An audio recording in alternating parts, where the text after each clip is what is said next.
I'm Sabrina, and this is The Creative Edge. Whether it's a philosophy, a mindset shift, or a technical skill, everyone experiences something that makes them move with a new energy. I'm here to uncover what takes people from good to great. Let's dive in. I'm Frank Pinello, and I'm the owner and operator here at Best Pizza in Williamsburg, Brooklyn. What did you bring us to drink today? Today, we got some good old Seagram ginger ale. Why did you bring us ginger ale today? I think a good soda with a pizza, you can't go wrong. You know what I mean? Coca-Cola, Diet Coke, but my go-to for soda is ginger ale. I try not to drink too much of it, but every once in a while, it's a nice treat. Ginger ale is one of my favorite sodas, so I'm personally thrilled that you picked this today. But have you always loved ginger ale growing up eating pizza? It reminds me of Nonna's basement. You know, I don't know where they used to get their soda, but my grandfather used to have like these racks of soda in the basement, and it was like ginger ale and cream soda and all these delicious sodas you don't see as much, but this definitely reminds me of Nonna's house. We know that the solution to any illness, anything, always ginger ale, according to Nonna. Ginger ale. Sometimes you got to stir it a little bit, get the bubbles out, but it does the job, right? It soothes the stomach. It always does. Amen. Let's open them and Salud. do a cheers. Cheers. Salute. Beautiful. That's Does crisp. it hit? That hits. So what has taken you from good to great? Wow. Good to great. Well, I don't know if I consider myself great, but I appreciate the the nice compliment. I guess consistency. Just working hard at it, keeping your goal in mind, and manifesting your future. What has consistency looked like in your career? Showing up no matter what, and showing up as the owner with a positive attitude no matter what. Being able to come in and show your staff that you're the leader, and doing that consistently no matter what's going on, I think is something I strive for. How many hours do you think you've spent making pizza, perfecting recipes, building your business? I really don't know. I mean, I know like when I opened Best Pizza, I had already like the 10,000 hours that they require. You know, there's a book out for those that don't know, Tipping Point, I think it's called, and 10,000 hours considers you an expert at something, according to Malcolm Gladwell, the author. So I had that in pretty early. Thousands of hours, thousands of days, but it never really occurs like that because I love what I do. I love my job, and it's just life, How do you stay consistent even on those hard days when, everything seems to be going wrong? Like, how do you show up for yourself in that way? You have to remind yourself, you have to trick yourself that what you're going through and what's stressing you out, the outside doesn't always see. And especially your staff doesn't always see and feel it. Sometimes they do, but when you come in with a positive attitude and show that leadership, I've noticed that really trickles down to everyone in the business. Now, did you always have consistency in your life growing up? Was that something that was always close to you, or was there a turning point where you realized, it's time to lock in?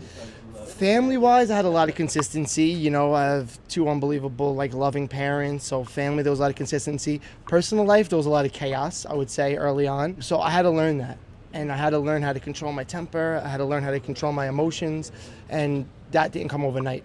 How did you get to practice that? What did that process look like for you? I think over time, I got to understand how important culture was at a business like this. And the culture is created by me.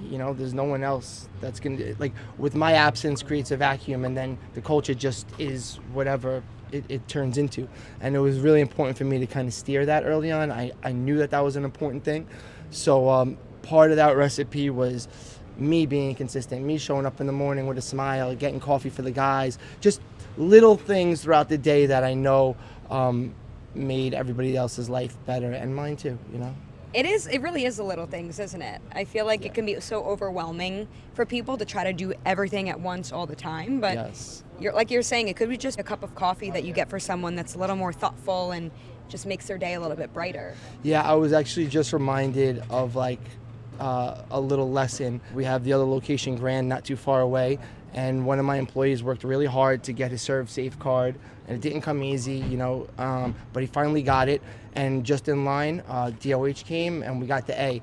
And we expect those A's now, but to have that win and to watch like that, the way that it all went down with that employee, it reminded me like that those moments are really special. They're really important, and it's important to celebrate them. And yeah, I'm really proud of my guys. You put a lot of trust and love into your team. Yeah. If someone is looking to be a great leader for their business, how do you show up with trust when you're just trying to make sure that everything is going great?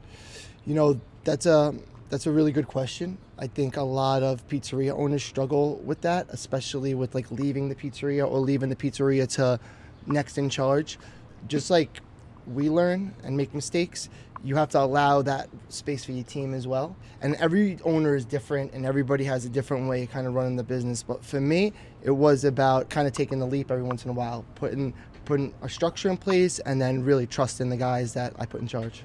As I look back, I realized that it's really important for me to be consistent, be there for my team, and trust the process. So it's a wonderful job. I love having it, and every day I realize that I wouldn't be able to do this on my own, and these guys are a big part of that. How fulfilling is it to do something that you love? A lot of people end up in jobs, right, that they just work and live for the weekends or whatever. I like to work. I chose a job that I love, and I try to like make the best of it.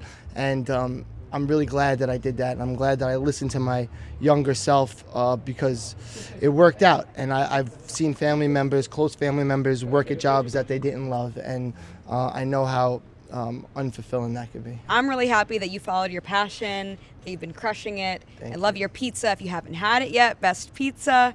Gotta make it out here to Brooklyn. I want to jump into our Fast Five segment now to get to know a little bit more about your daily rituals. Are you an early bird or are you a night owl? I'm a night owl, not an early bird. I wish I was an early bird, but I'm a night owl. Why do you think you tend to gravitate towards the night? Honestly, I don't know. I think it might be genetic. I have a grandmother who used to love to sleep late. I'm the same way. I don't sleep late anymore. I have a 1-year-old, so we're up early every day, but I'm the type of guy that I get energy at night. I like being out at night. I like staying up late, and this business is kind of tailored to that as well. We're open from 11 to 11, and the early bird catches the worm, but in my life it's worked out. Yeah. The night owl catches the... I don't know. I think I heard something recently that I liked. The early bird catches the worm, but the second mouse gets the cheese. I don't know. Look at that. I like this one. I'm going to use that one. I'm also a night owl. I think it's maybe an Italian thing too. Maybe. I don't know. Our families love the night and love to sleep in. So. Yeah, that's a fact. Frank, what do you typically eat for breakfast? I'm lucky because I have a beautiful wife that loves to cook, so often there'll be a piece of toast waiting for me or a bagel. I like my everything bagel, a little bit of cream cheese, a little bit of butter, scooped and toasted. That's my breakfast order. It's a great order. No better place for bagels in New York. Amen. What's your favorite hobby outside of working? I have a lot of hobbies, actually. It's one thing that my wife jokes around a lot, right? Last couple of years I've been playing the piano, so I have a teacher that comes to the house every once in a while. I try to practice as much as I can. I love to paint. My father's an artist, so I take out my paints pretty often to relax.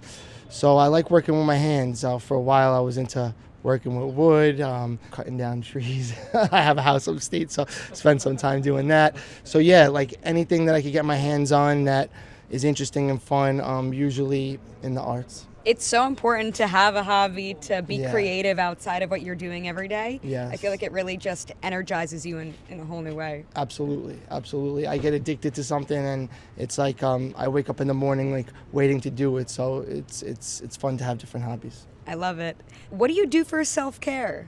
Is there anything that you do to relax, unwind? Oh, without a doubt. I have a membership to a local gym, but I really enjoy sitting in the sauna and sitting in the steam room, just kind of release some stress. I used to run a lot. Unfortunately, I had knee surgery. That's a little bit more difficult for me now, but I would say that spending that time at the gym, even if it's a little while every day, and kind of getting a sweat out in the sauna has helped me through the years. An amazing way to decompress and to get that confidence to feel good every day about what you're doing. I don't think there's anything better that we could do for ourselves than, try to eat healthy and exercise a little bit. My final question for you is, who do you go to for advice?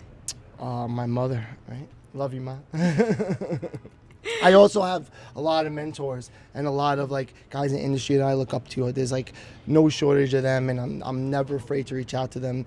Those people that I've surrounded myself have been key in my life. So thank you to all my mentors. You know who you are. It's really important to surround yourself with people that lift you up, that encourage you and inspire you. So Without a doubt. I know that you've done that. Without a doubt. Thank you so much for being on Creative Edge. You are the best, and I really appreciate your time, especially with a 1-year-old at home. Appreciate Cheers. it. Cheers. Thank you. Thank you for having me. Thanks for listening. New episodes drop each week, so subscribe so you don't miss what's next. If you enjoyed today's episode, we'd really appreciate a 5-star review so that we can reach more people. See you next time to discover the next Creative Edge.